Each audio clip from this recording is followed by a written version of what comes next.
जय श्री कृष्णा। माघ मास महात्म्य में आज सुनिए आगे की कथा। श्री वशिष्ठ जी कहने लगे, हे राजन, अब मैं माघ के उस महत्म को कहता हूँ जो कार्तवीर के पूछने पर दत्तात्रेय जी ने कहा था।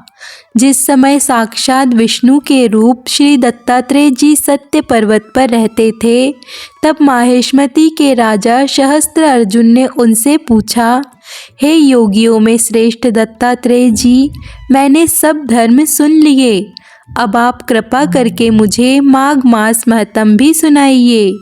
तब दत्तात्रेय जी कहने लगे, जो नारद जी से ब्रह्मा जी ने कहा था वही माघ महत्म मैं तुमसे कहता हूँ। इस कर्म भूमि भारत में जन्म लेकर जिसने माघ स्नान नहीं किया, उसका तो मानो जन्म ही निष्फल हो गया हो। भगवान की प्रसन्नता, पापों के नाश और स्वर्ग की प्राप्ति के लिए हर हिंदू व्यक्ति को जीवन में एक बार माघ स्नान अवश्य ही करना चाहिए। यदि यह पुष्ट और शुद्ध शरीर माघ स्नान के बिना ही रह जाए तो फिर इसकी रक्षा करने से भला क्या लाभ। जल के बुलबुले के समान, मक्खी जैसे तुच्छ जंतु के समान यह शरीर माघ स्नान के बिना मरण समान है। विष्णु भगवान की पूजा न करने वाला ब्राह्मण, बिना दक्षिणा के श्राद्ध, ब्राह्मण रहित क्षेत्र, आचार रहित कुल, यह सब नाश के बराबर माने जाते हैं। गर्भ से धर्म का, क्रोध से तप का, गुरुजनों की सेवा न करने से स्त्री तथा ब्रह्मचारी, बिना जली अग्नि से हवन और बिना साक्षी के मुक्ति का नाश हो जाता है। जीविका के लिए कहने वाली कथा, अपने ही लिए बनाए हुए भोजन की क्रिया, शूद्र से भिक्षा लेकर किया हुआ यज्ञ तथा कंजूस का धन, यह सब नाश के कारण होते हैं। बिना अभ्यास और आलस्य वाली विद्या, असत्य वाणी, विरोध करने वाला राजा, जीविका के लिए तीर्थ यात्रा, जीविका के लिए व्रत, संदेह युक्त मंत्र का जप, व्यग्रचित होकर जप करना, वेद ना जानने वाले को दान देना, संसार में नास्तिक मत ग्रहण करना, श्रद्धा बिना धार्मिक क्रिया, ये सब व्यर्थ होते हैं। और जिस तरह दरिद्र का जीना व्यर्थ है, उसी तरह माघ स्नान के बिना मनुष्य का जीना भी व्यर्थ होता है। ब्रह्मघाती, स्वर्ण चुराने वाला, मदिरा पीने वाला, गुरु पत्नीगामी और इन चारों की संगति करने वाला माघ स्नान से पवित्र हो जाता है। जल कहता है कि सूर्योदय से पहले जो मुझ में स्नान करता है, मैं उसके बड़े से बड़े पापों को भी नष्ट कर डालता हूँ। महापाप तक भी स्नान करने से भस्म हो जाते हैं।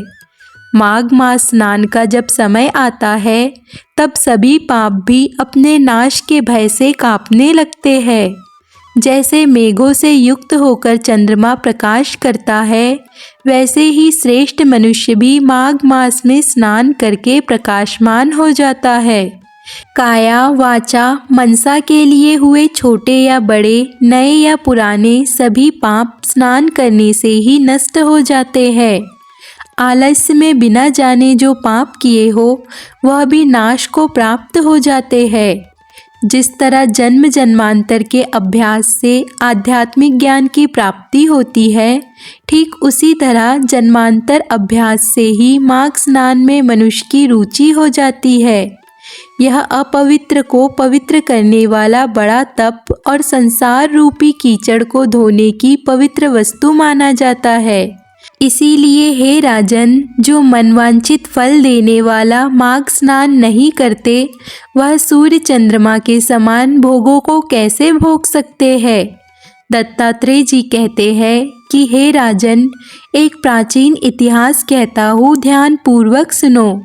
भृगुवंश में ऋषिका नाम की एक ब्राह्मणी थी, जो बाल्यकाल में ही विधवा हो गई थी। वह रेवा नदी के किनारे विंध्याचल पर्वत के नीचे तपस्या करने लगी। वह जितेंद्रीय, सत्यवक्ता, सुशील, दानशीलता तथा तप करके देह को सुखाने वाली थी।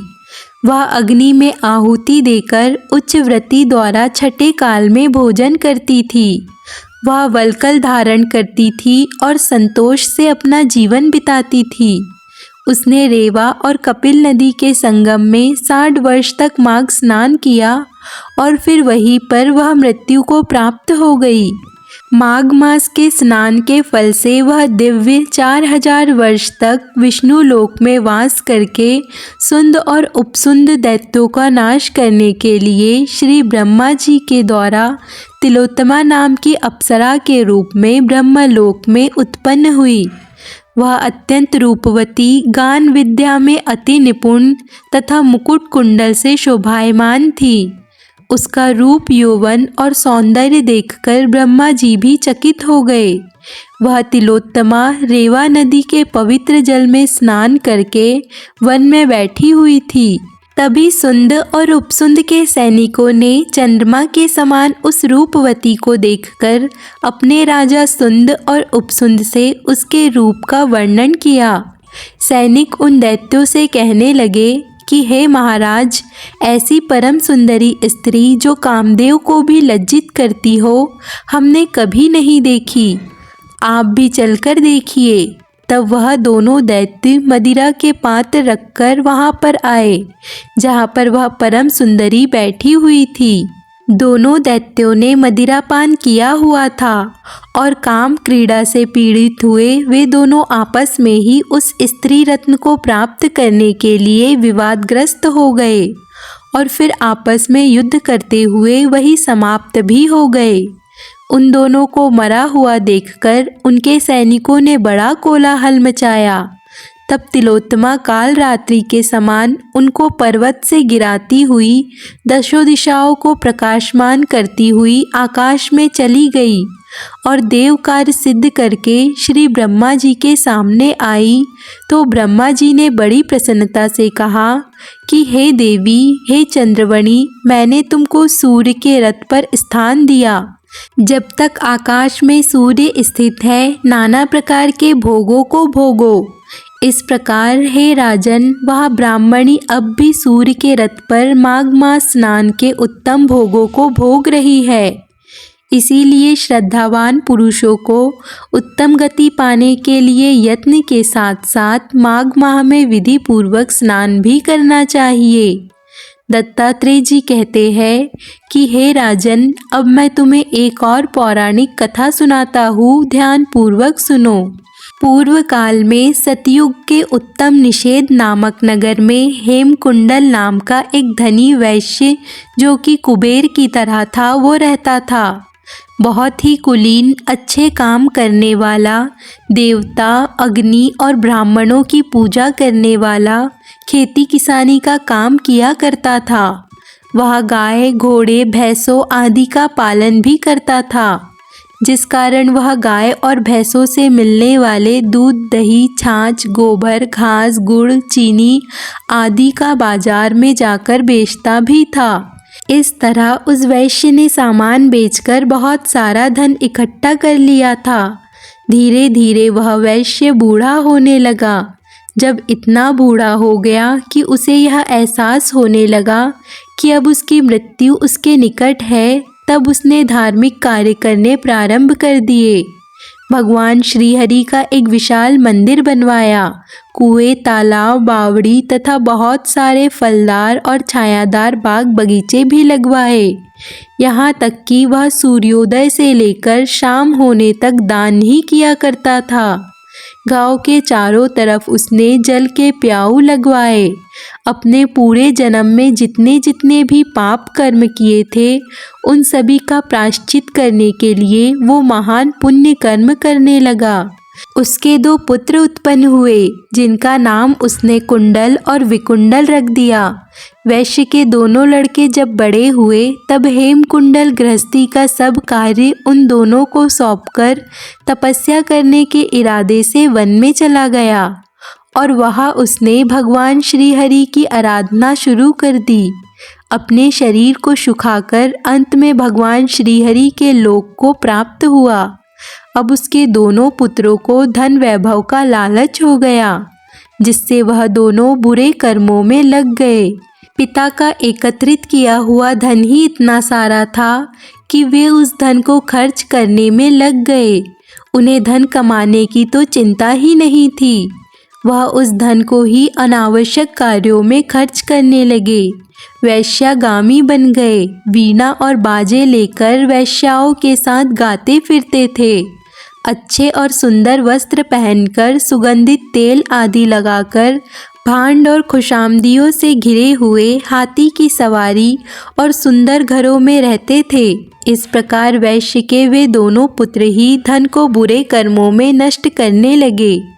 वे दोनों मिलकर अपने पिता का सारा धन केवल अपने ऊपर ही खर्च कर रहे थे। ना कभी किसी को दान देते, ना कोई हवन करते। यहाँ तक कि देवता और ब्रह्मा जी की सेवा और विष्णु भगवान का पूजन भी नहीं करते थे।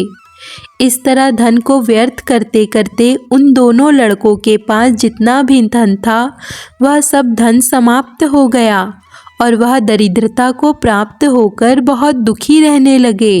भाईजन, सेवक सभी इन्हें छोड़कर चले गए। तब इन दोनों भाइयों ने मिलकर चोरी आदि काम शुरू कर दिए।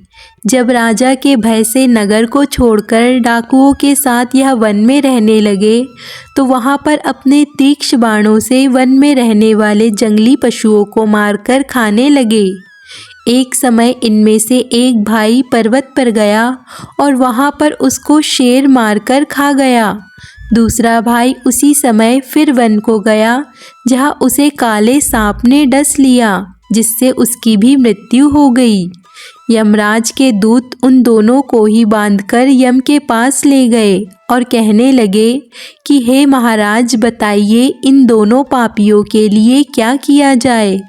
तब चित्रगुप्त ने उन दोनों के कर्मों की आलोचना करके अपने दूतों से कहा कि बड़े भाई कुंडल को घोर नरक में डाल दिया जाए और दूसरे भाई विकुंडल को स्वर्ग में ले जाया जाए, जहाँ उत्तम भोग है। तब एक दूत तो कुंडल को नरक में फेंकने के लिए ले गया और दूसरा दूत बड़ी विनम्रता से कहने लगा कि हे विकुंडल, चलो, तुम्हारे अच्छे कर्मों से तुम स्वर्ग को प्राप्त हुए हो। अब वहाँ जाकर अनेक प्रकार के भोगों को भोगो। तब विकुंडल बड़ी हैरानी के साथ मन में ढेर सारे संशय लेकर दूत से कहने लगा, हे यमदूत, मेरे मन में बड़ी भारी शंका है, इसीलिए मैं तुमसे कुछ पूछना चाहता हूँ। कृपया कर मेरे प्रश्नों का उत्तर दीजिए। हम दोनों भाई एक ही कुल में पैदा हुए, एक जैसे ही कर्म करते रहे। दोनों भाइयों ने कभी कोई धार्मिक कार्य नहीं किए, कभी किसी की सहायता नहीं की। फिर हम दोनों में से एक को नरक क्यों और दूसरे को स्वर्ग किस प्रकार मिल रहा है? हे यमदूत, मैंने तो अपने पूरे जीवन में कोई भी सत्कर्म नहीं किया। इस कारण मैं स्वर्ग जाने का कोई कारण भी नहीं देखता हूँ। कृपया मुझे बताइए और मेरी शंका दूर करो। यह बात सुनकर यमदूत कहने लगे, हे विकुंडल, माता पिता, पुत्र पत्नी, भाई बहन से सब संबंध जन्म के कारण ही होते हैं और जन्म होता ही है कर्मों को भोगने के लिए। जिस प्रकार एक वृक्ष पर अनेक पक्षियों का आगमन होता है, ठीक उसी तरह इस संसार में पुत्र, भाई, माता पिता का भी संगम होता है। इसमें से जो जैसे कर्म करता है वैसे ही फल भोगता है। तुम्हारा भाई अपने पाप कर्मों से नरक में चला गया और तुम यहाँ अपने पुण्य कर्मों के कारण स्वर्ग में जा रहे हो। तब विकुंडल ने बड़े आश्चर्य से पूछा कि हे यमदूत, मैंने तो कोई धर्म का कार्य नहीं किया, मैं सदा पापों में ही लगा रहा। मैं अपने पुण्य के कर्म को जानता तक नहीं। यदि आप मेरे पुण्य कर्म को जानते हो तो कृपा करके वह भी बताइए। तब देवदूत कहने लगे, हे विकुंडल, मैं सब प्राणियों के बारे में भली भांति जानता हूँ, लेकिन तुम नहीं जानते। तो अब सुनो। हरि मित्र का पुत्र सुमित्र नाम का एक ब्राह्मण था, जिसका आश्रय यमुना नदी के दक्षिण दिशा में था। उसके साथ जंगल में ही तुम्हारी मित्रता हो गई थी और फिर तुमने उसके साथ 2 बार माघ मास में श्री यमुना जी में स्नान किया था। पहली बार स्नान करने से तुम्हारे सब पाप नष्ट हो गए और दूसरी बार स्नान करने से तुम्हें स्वर्ग प्राप्त हुआ। इसीलिए हे विकुंडल, तुमने 2 बार माघ मास में स्नान किया। इसी के पुण्य के फल से तुम्हें स्वर्ग प्राप्त हुआ और तुम्हारे भाई को नरक प्राप्त हुआ। ऐसा कहने के पश्चात दत्तात्रेय जी कहने लगे कि हे राजन, इतना सुनकर विकुंडल अपने द्वारा अनजाने में किए गए पुण्य कर्म के बारे में सोचने लगा और मन ही मन यह विचार करने लगा कि अनजाने में किए गए माघ स्नान का अगर यह फल प्राप्त होता है तो फिर श्रद्धा और भाव से किए गए स्नान का कितना पुण्य मिलता होगा। इसके बाद वह अपने भाई कुंडल के दुखों को सोचकर दुखी होकर बड़ी विनम्रता से मीठे वचनों से दूत से कहने लगा कि हे दूत, सज्जन पुरुषों के साथ 7 पग चलने से मित्रता हो जाती है और यह कल्याणकारी होती है। मित्र प्रेम की चिंता ना करते हुए तुम मुझे इतना बताने की कृपा करो कि कौन से कर्म से मनुष्य यमलोक को प्राप्त नहीं होता, क्योंकि तुम तो सर्वज्ञ हो, तुम्हें सब पता है। आज की कथा को यहाँ पर विराम देते हैं। इसके आगे का वृत्तांत आप अगले अध्याय में अवश्य सुनिए। अगर आपको आज की कथा अच्छी लगे तो वीडियो को लाइक, कमेंट, शेयर ज़रूर कीजिए और चैनल को सब्सक्राइब कर लीजिए। जय श्री कृष्णा।